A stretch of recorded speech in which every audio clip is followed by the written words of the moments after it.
Buenas tardes. Va un saludo cariñoso a las compañeras del taller de poesía del Hospital Moyano. Yo soy Luz Eugenia Sierra, editora colombiana, editora de poesía exclusivamente, y en un proceso de formación que se remite a 1982.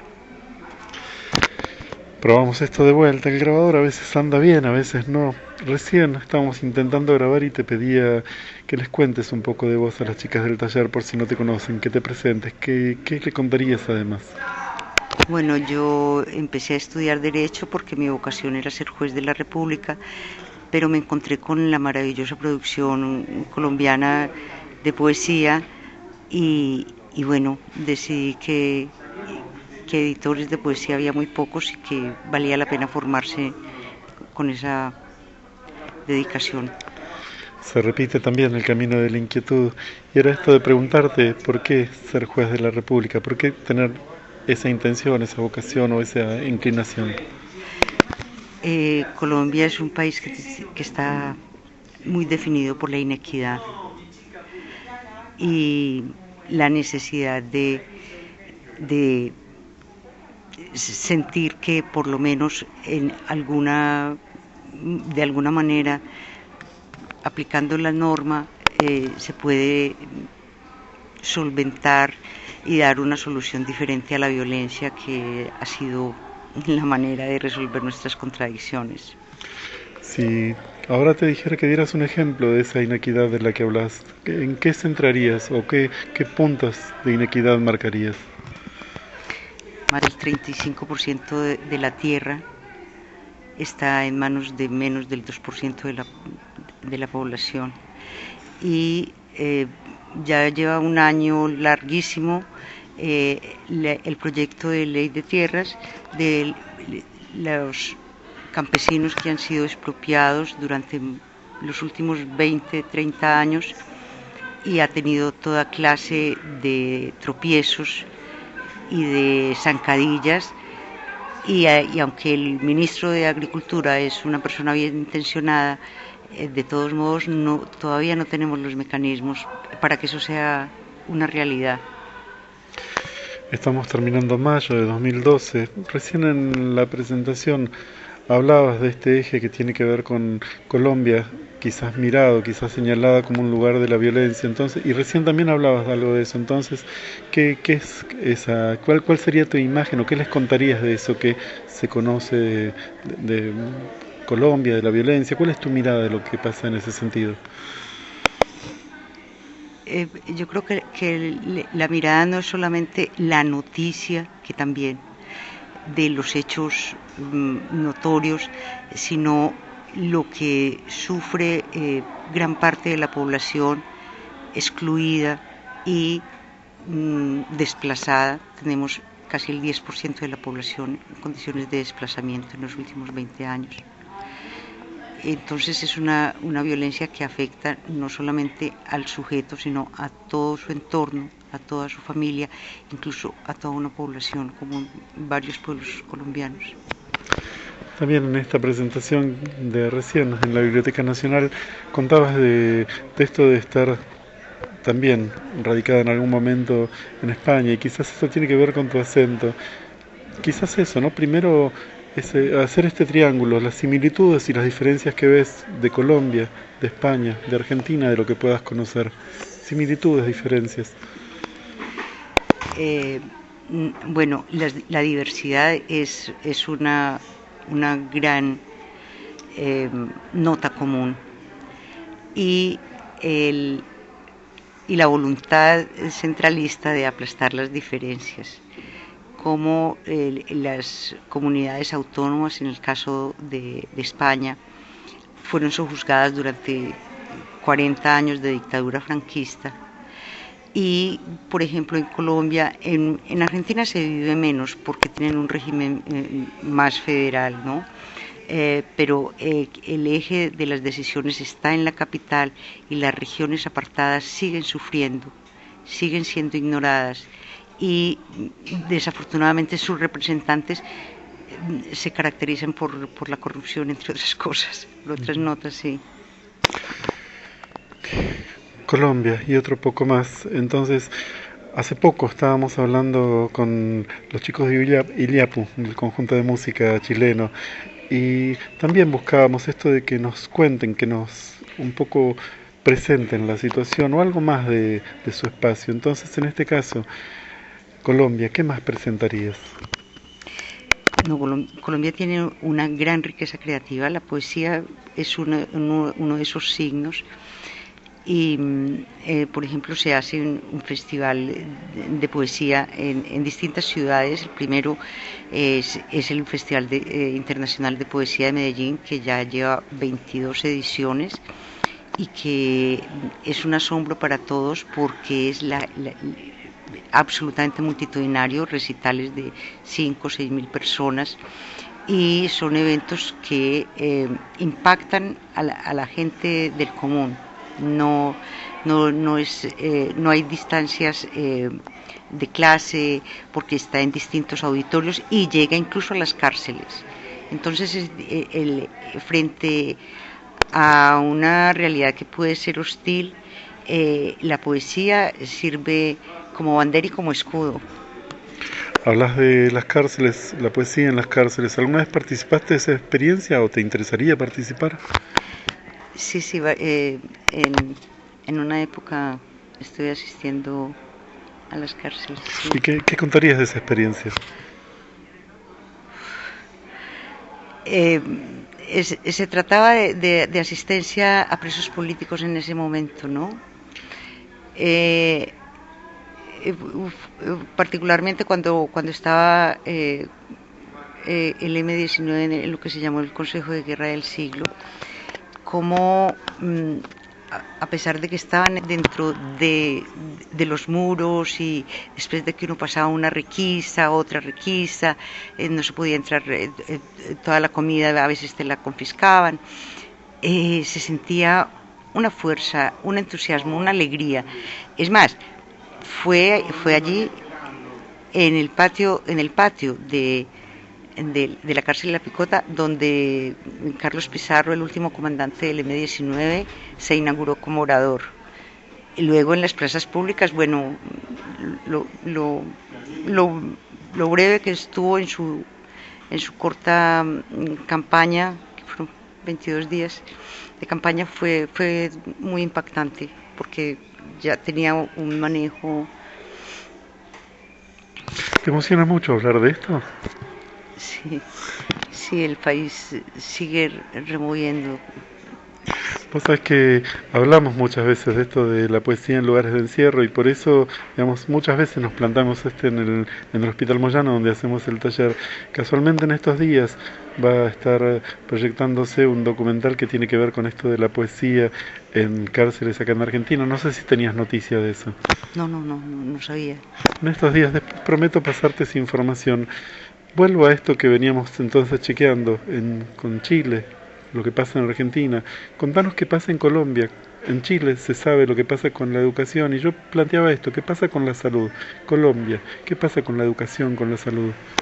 Bueno, el sistema pretende ser de cobertura universal, pero es bastante perverso desde la Ley 100 del año 94, que entre otras cosas fue iniciativa del señor Álvaro Uribe, donde se privatizó un sistema que funcionaba, que era el Seguro Social, y se le ha dado a entidades privadas que cada vez se va develando la corrupción y la capacidad que tienen de allegarse los recursos que son para todos. En algún lugar o en algún sentido podría pensarse que también en eso está unido un efecto en Latinoamérica o en el mundo. Sí, claro, en eso, en la globalización en eso nos cobija a todos, la capacidad que tienen unos cuantos de manipular, legislar, normatizar en su propio beneficio y la expoliación. Bueno, ahora se ve perfectamente en España como el señor Rajoy viene con el caballito de batalla de la crisis despojando de todo el sentido social al Estado social de derecho. Y los sectores más afectados son justamente la salud y la educación. Probamos esto, y sería pensar que quizás la poesía ayude como para salir de esos lugares. La poesía por lo menos te eleva la mirada, y esa reflexión a la que te obliga te impide que pases de largo, que te hagas preguntas por lo menos, y que puedas saludar con ironía hechos que son dolorosos. Hacemos esto, una pausa chiquitita antes de que lo maten a Marco Silver, o sea, apuntamos a cerrar. Un escritor, una escritora que elijas y un porqué. María Mercedes Carranza. ¿Por qué? Por su interpelación a la literatura, por su desconfianza en la retórica y por su gran valor civil en construir la construcción de la Casa de Poesía Silva, que ha sido un fortín y una plataforma como refugio de la palabra. Elegiste una mujer, y la pregunta que sigue tiene que ver con esto. Una mujer de tu historia, de la historia del mundo que rescatas, y un porqué. Bueno, Juana de Arco. Juana de Arco siempre desde pequeña me fascinó, porque se sentía iluminada con la necesidad de la liberación contra la... Ah, mira, qué maravilla. También contra los usurpadores ingleses que estaban en territorio francés en entonces. Hacemos esto, probamos de corrernos del lugar y probamos quizás de que aparezcan algunos textos y algo más de esta charla con Luz. ¿Dale? Vale. Volvemos a la charla con Luz y estábamos con esto de la poesía de Colombia. Entonces, un poco más de esto de lo que contabas en la presentación, la poesía como un lugar como para mostrar otra Colombia, ¿o es algo así o es otra cosa? Sí, es simple. La idea era simple, dar una imagen distinta, diferente y más sentida de lo que es nuestro país a partir de la voz de los poetas. Presentanos la antología entonces que estuvieron, valga la redundancia, presentando la antología que trajeron a Buenos Aires. Bueno, Colombia en la poesía colombiana se llama. Los poemas cuentan la historia y tiene la particularidad de que cada texto está acompañado de una nota literaria que habla de su valor estético y una nota de contexto histórico. Como no es una narración lineal, fue un ejercicio nada fácil, pero el resultado, bueno, ha sido bastante grato. Siempre que se hace una antología se habla de esta situación en la que algo puede quedar afuera. ¿Qué es lo que sentís que es lo más importante que pudieron incluir y qué te diste cuenta que les faltó? Bueno, los reparos generalmente es porque no están algunos poetas, pero no se trata de una antología de poetas, se trata de una antología de textos, de poemas. En esa medida creemos que hemos dado satisfacción al objetivo, que era mostrar el país en sus múltiples dimensiones, en distintos tonos y en distintas épocas. Creo que hemos quedado satisfechos con el resultado. Cuando te presentabas como editora de poesía y siempre aparece esta inquietud. ¿Puede ser que alguien que no escriba poesía edite poesía? O en otro caso, entonces la pregunta sería, ¿y tu poesía está, no está? ¿Dónde aparece? No, yo cometía poemas en el 82, pero cuando vi la gran producción colombiana, pues me quedé absolutamente asombrada y decidí que lo que quería era seguir indagando sobre las notas de la poesía colombiana. Por eso me hice editora. Antes de que vayamos a los papeles, ¿alguno de esos poemas que cometías como usando el verbo que vos usaste y que ahora te aparezcan a la memoria? ¿Hay alguno? No, eso quedó en una carpeta por allá, no sé en dónde. Entonces la tarea es, con los papeles en la mano, presentar a algunos de los poetas que son parte de la antología. Sí, María Mercedes Carranza empieza su poesía en el año 72, ella nace en el 45, es periodista y licenciada en literatura, y en el año 86 da nacimiento, pone todo su empeño en la reconstrucción, en la remodelación de la casa donde murió José Asunción Silva, nuestro poeta más universal, que se llama Casa de Poesía Silva. María Mercedes, al tiempo que era una persona muy rigurosa con ella, era una persona de una gran generosidad con la producción y con el quehacer poético. Y bueno, queda la institución, le sobrevive la institución, ya no con las mismas dimensiones, pero sí.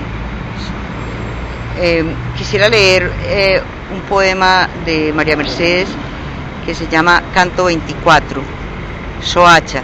Soacha es el sitio donde fue asesinado Luis Carlos Galán Sarmiento, que era en ese entonces el candidato a la presidencia de la República. En esa campaña electoral, la mafia, las fuerzas oscuras que dicen eufemísticamente las notas de prensa, suprimieron 4 candidatos a la presidencia. Y este es el poema de María Mercedes al asesinato de Luis Carlos Galán. Dice: un pájaro negro husmea las obras de la vida. Puede ser Dios o el asesino, da lo mismo ya.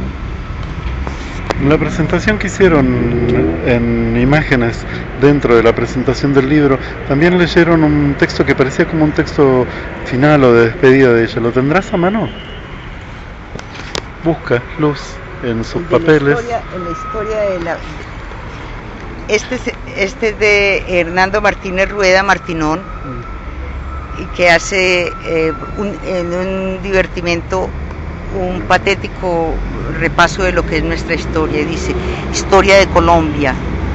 Estas que alguien llamó Nueva Granada, tierras entre 2 mares comprendidas, las descubrió Rodrigo de Bastidas, las conquistó Jiménez de Quesada. Fue colonia, volverla emancipada, Torres, Caldas, 100 más dieron sus vidas. Fue gran Colombia un breve instante unidas, las hijas de Bolívar y su espada. Tuvo oidores, repúblicos, virreyes, tuvo oro, tuvo letras, tuvo leyes. Hay un cóndor y un istmo en el escudo.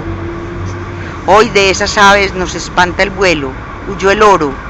Es el istmo ajeno suelo y nos queda una ley, la del embudo. Luz busca en sus papeles, suena una sirena, una ambulancia pasa cerca de la Biblioteca Nacional, aparece otro poema. Este poema muchas personas lo recitábamos de memoria en los años 80 y se llama Una carta rumbo a Gales, del poeta Juan Manuel Roca.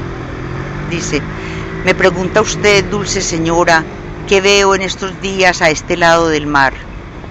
Me habitan las calles de este país para usted desconocido, estas calles donde pasear es hacer un largo viaje por la llaga, donde ir a limpia luz es llenarse los ojos de vendas y murmullos. Me pregunta qué siento en estos días a este lado del mar, un alfileteo en el cuerpo, la luz de un frenocomio que llega serena a entibiar las más profundas heridas nacidas de un poblado de días incoloros. Y el sol, un viejo drogo que ha lamido esas heridas, porque sabe usted, dulce señora, es este país una confusión de calles y de heridas. La entero a usted, aquí hay palmeras cantoras, pero también hay hombres torturados, aquí hay cielos absolutamente desnudos y mujeres encorvadas al pedal de la Singer que hubieran podido llegar en su loco pedaleo hasta Java y Burdeos, hasta el Nepal y su pueblito de Gales, donde supongo que bebía sombras su querido Dylan Thomas. Las mujeres de este país son capaces de coserle un botón al viento, de vestirlo de organista. Aquí crecen la rabia y las orquídeas por parejo. ¿No sospecha usted lo que es un país como un viejo animal conservado en los más variados alcoholes? ¿No sospecha lo que es vivir entre lunas de ayer, muertos y despojos? Le preguntaba a Luz hace un ratito por ese poema que hablaba de la tierra, que está en la presentación. ¿Ese estará a mano en los papeles? Busca. Este es uno de nuestros maravillosos poetas, Aurelio Arturo.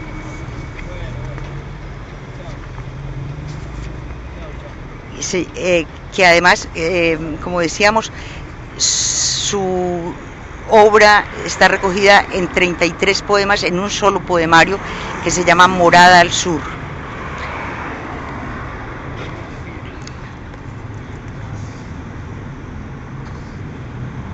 En las noches mestizas que subían de la hierba, jóvenes caballos, sombras, curvas, brillantes estremecían la tierra con su casco de bronce.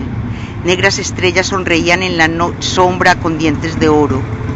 Después de entre grandes hojas salía lento el mundo. La ancha tierra siempre cubierta con pieles de soles. Reyes habían ardido, reinas blancas, blandas, sepultadas dentro de árboles, gemían aún en la espesura. Miraba el paisaje, sus ojos verdes, cándidos.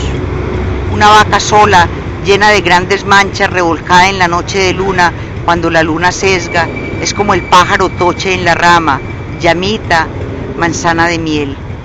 El agua límpida de vastos cielos, doméstica, se arrulla, pero ya en la represa salta la bella fuerza, con majestad de vacada que repasa los pastales, y un ala verde, tímida, levanta toda la llanura. El viento viene vestido de follajes y se detiene y duda ante las grandes puertas abiertas a las salas, a los patios, a los trojes, y se duerme en el viejo portal donde el silencio es un maduro gajo de fragantes nostalgias. Esto es Buenos Aires, la puerta, las calles de la Biblioteca Nacional. Esta es luz que viene de Colombia, que viene de España, que viene del mundo y se toma este ratito para compartir algo de poesía. Recordanos el nombre del libro y bueno, y cerrar con lo que quiera cerrar este saludo, esta charla con las chicas del taller. El libro se llama Colombia en la poesía colombiana. Los poemas cuentan la historia. Y voy a cerrar con un breve poema de María Mercedes Carranza, Canto 4, Dabeiba. El río es dulce aquí en Dabeiba y lleva rosas rojas esparcidas en las aguas. No son rosas, es la sangre que toma otros caminos. Gracias por la poesía y por acompañarnos en esta noche en Buenos Aires. A ti por invitarme, gracias.